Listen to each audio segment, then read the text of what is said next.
From the BBC World Service, in association with ABC and Akashvani, this is Stumped.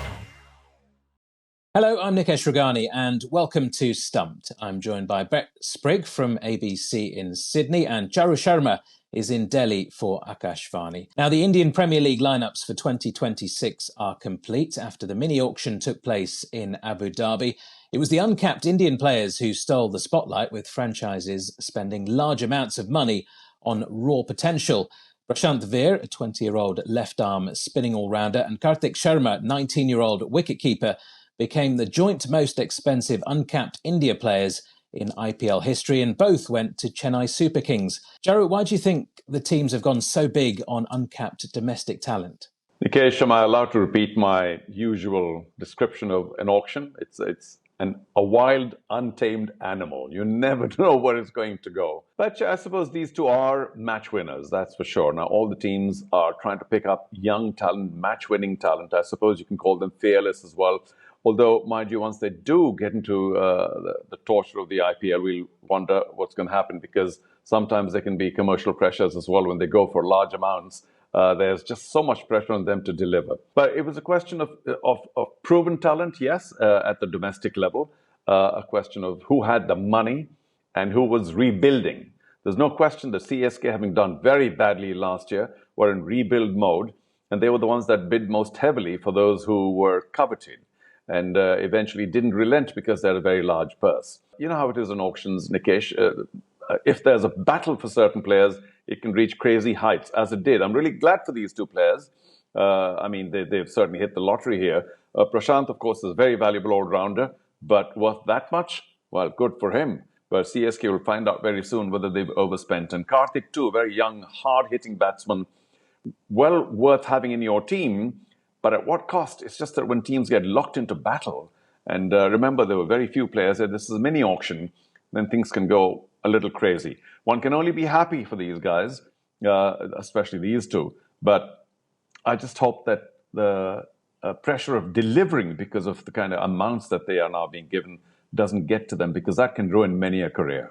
Absolutely, yeah. And we certainly know there's a lot of talent in India, 1.4 billion people to choose from. The scouting networks are so good these days that, you know, these teams know exactly which youngsters in which corners of various states of India to go for, and the most coveted ones there clearly picking up good prizes. So we've got a 19-year-old uncapped Indian player, a 20-year-old uncapped Indian player, and 43, 44-year-old uncapped Indian player at CSK as well, in the form of MS Dhoni, who's technically still an uncapped player after not playing for India for so many years now. Meanwhile, Australia all-rounder Cameron Green has become the most expensive overseas player in the history of the IPL after a bidding war between Kolkata Knight Riders and CSK were involved in that one too. KKR came out on top, buying the all-rounder for approximately $2.8 million US.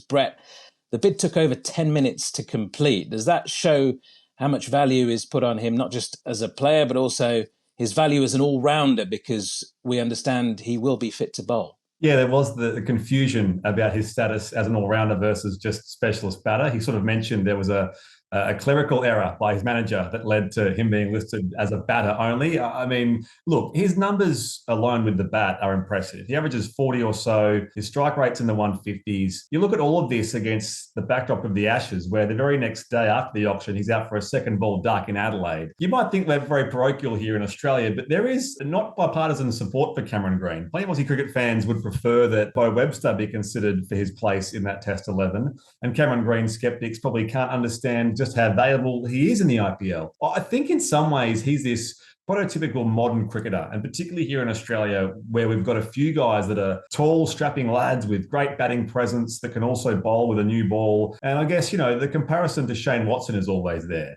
His test stats, Cameron Green, even with his downturn in form, are mostly comparable to Shane Watson, who was an IPL champion over 13 or 14 years. So I think those comparisons follow Cameron Green wherever he goes. And, you know, when I speak about that prototype big, tall all-rounder, the other guy is Jack Edwards. I mean, we have guys like Jack Edwards and Will Sutherland. Sutherland has played white ball cricket for Australia. He's the captain of Victoria. Jack Edwards captains New South Wales. plays for the Sydney Sixers. He's off to Sunrisers Hyderabad, which is also a little note from an Australian point of view, a very similar sort of player to Cameron Green. So keep an eye out for him. But one thing I find really curious about the bidding wars is, as Charu mentioned, just how crazy, that I guess the battle of egos between team owners, whereby if there's interest in one player, all of a sudden these bids can escalate into completely illogical amounts of money. But even in considering that, I'm not surprised Cameron Green fetched that price tag, because his form in the IPL from his previous 2 seasons, of course, he didn't play last year due to injury,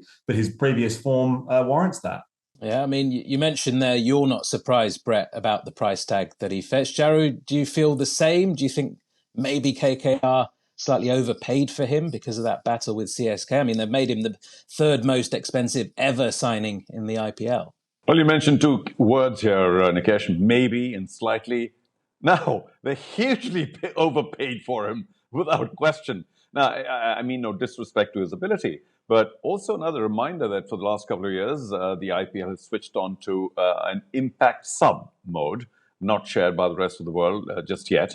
And that has seriously reduced the value of all-rounders, because you can always have a batter replaced by an out-and-out bowler and vice versa. So I'm very surprised that for somebody who's clearly an all-rounder, despite that clerical error, Spriggy, has gone for this amount. Once again, it's a question of 2 people, 2 teams that is, who had the money and who had the need for an overseas proven commodity professional, just fighting it out to a point where they said, well, who's going to blink first? And of course, CSK did, because they also needed the money for other players.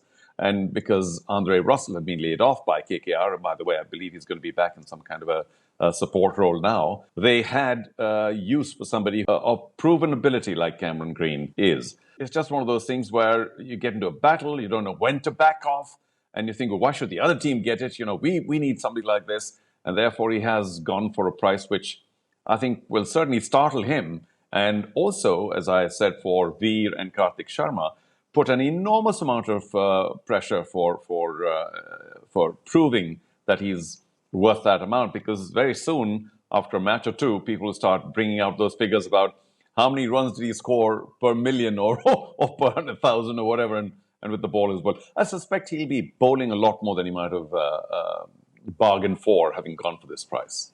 You bring up an interesting point there, the runs per million. That's going to have to be recalculated slightly, because although he was signed for 25.2 crore, he will only earn 18 crore, which is approximately $1.9 million. I say only.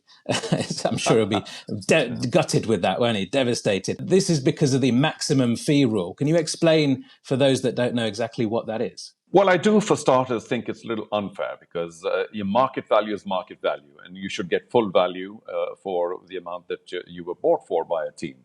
But over the years, there has been this sort of wave within the Indian cricketing universe that why should overseas players take that level of money when it's really about the Indian Premier League and Indian players maybe being the top draws. So they've got a limit of $1.8 million, or 18 crores, that is, which is pretty close to 1.8 million, really, the way things are going now with the currency. It's a question of saying that overseas players, especially in mini auctions, are in short supply. And therefore, this very heavy bidding once in a while for an overseas player, which takes away the money that a lot of other Indians could potentially get during the auction and thereafter. Just to also add that the balance money over 1.8 crore is really going back to a player fund with the BCCI/IPL. So it eventually should be well spent. But I do think that this artificial dam, this wall of how much an overseas player should earn and not more, is just a sort of a reaction to a lot of the Indian pundits saying that why should, in a mini auction, an overseas player earn much more than perhaps even proven commodities in India, because there are many top Indian stars who are not getting that much. And finally, of course, it has to do with the player retention. The highest amount that you can retain a player for is the 1.8 crore figure that you mentioned. And that's why the 1.8, which is permissible for an overseas player, it's not a random figure. It's what the top player in a team retained for is the one that's relevant here in terms of what overseas players can earn. Yeah, interesting. I mean, I'm sure he'll be very happy with the 18 crores, but you're right, market value and all those things might pose one or two questions. Brett, a few of the big name Aussies went unsold. We talked about a couple that did get signed, but Spencer Johnson didn't get a contract. Jake Fraser McGurk as well, who's done so well in tournaments around the world. Were you surprised by that? Yeah, but I guess you need to sort of remind people unsold players can still make it in maybe as injury replacements. So there's an avenue available to them as unsold players. But I guess for me, I can't quite comprehend how Jake Fraser McGurk can be worth 1.65 million 1 year and then not in anyone's plans within the next 12 months. And yeah, he had he averaged 9 for the Capitals last year or last season. So I can see why maybe they've gone off him a little bit. But it goes to show that the hit or miss nature of this format, not just on the field, but off it.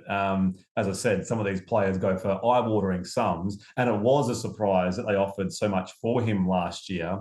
I guess when I look at Jake Fraser McGurk specifically, I don't know if at 23, so he's got time to work this out, but what does he want to be? He actually played a Sheffield Shield game recently and expressed his desire to play more 4-day cricket. Now, he's not a conventional 3-format player like Josh Hazlewood or Pat Cummins or the sort of guys that have currency at test level, for example. So he's still saying, I want to play some red ball cricket, even though he looked like he had a clear path to be a T20 mercenary, if you like, but played Sheffield Shield recently. There's obviously a World Cup, a T20 World Cup on the horizon, which he'd be in the mix for, although not on current form, and he actually didn't feature in the recent series against India. So I don't really know what the future holds for Jake Fraser McGurk, other than in the medium term, it doesn't involve the IPL. Spencer Johnson was the other name you mentioned, Nikesh. I'm not as surprised. He's been heavily beset by injury and will miss the entire Australian summer. Won't play in the BBL, won't play in that World Cup either, you would think. So why would you take the risk? Really unfortunate for him, but not surprised. I'm keen to know,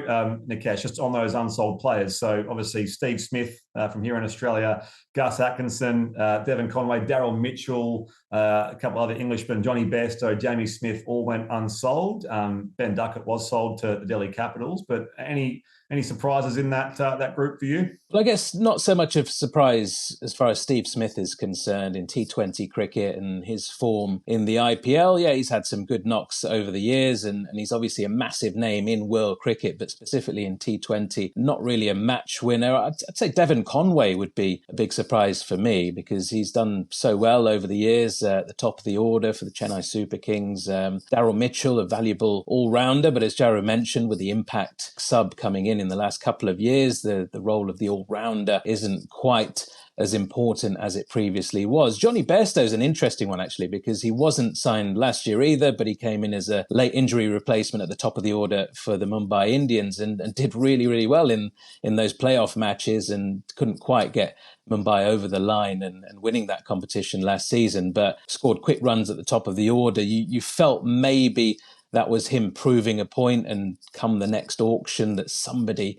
not the Mumbai Indians, but one of the other teams would come in for him. So maybe that's a slight surprise, but he's getting on in age a little bit, hasn't been in the national side. So I guess those things might count against him. Jamie Smith, again, exciting player, but a lot of wicket keepers competing for not very many spots in the IPL. So not a massive surprise, but I'd certainly say Devon Conway would be the most surprising out of those not to be picked. But, as you say, there is still a way back for some of these players who didn't get picked in the auction because it's a long time to go. End of March is when the IPL starts and things can happen between now and then, injuries and, not being available due to various reasons. So we'll watch this space for now. Jarrod, just in terms of how the mini auction went, who do you think has come out on top? Who do you think had the best auction and has come out with a side that looks the most balanced, maybe? Well, there are very few teams that had enough money to make an impact in this mini auction. So you might say the CSK have attempted to rebuild after their rather forgettable show last year.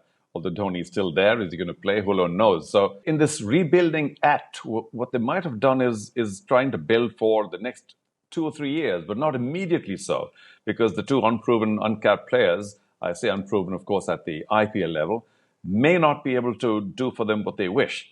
The CSK management wishes. So even though they've been very big spenders, I don't think they've really got their team together in terms of a winning squad just yet.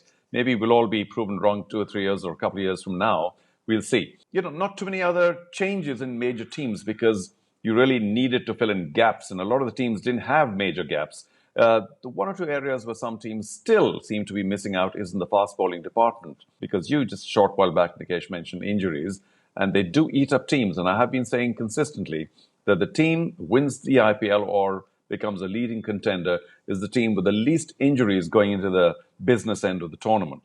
So those that have a wonderful fast bowling attack, I think, are the ones favored here. And you might say that the Indian wickets and spinners play a key role, but I think a couple of teams also are missing key spinners. But I still like the look of Sunrisers Hyderabad. I know they didn't do particularly well last year, but under Pat Cummins, if he's free, if he's injury-free as well, they should this year be the top-rated team, especially with Head and Sharma at the top. They begin in spectacular fashion, and they have a pretty well all-rounded team. Delhi Capitals haven't done too badly. They've got Prithvi Shaw back. He's got so much to prove, even though, of course, there wasn't much value on him. Well, the rest of the teams really haven't had too big a change. So I would like to see CSK doing a lot better than finishing at the bottom of the pile. Even if they climbed to somewhere near the middle, they would have done very well with this mini auction purchase of theirs. Absolutely. An interesting point you make there about the bowlers, the fast bowlers, and even the spinners. There's an old saying, isn't there, that batters can win you matches, but bowlers will win you tournaments. An interesting IPL season ahead then. Well, that's all we've got time for on this week's Stumped. My thanks to Brett Sprigg, Charu Sharma, and to all of you for listening. We'll speak to you again next week. Goodbye.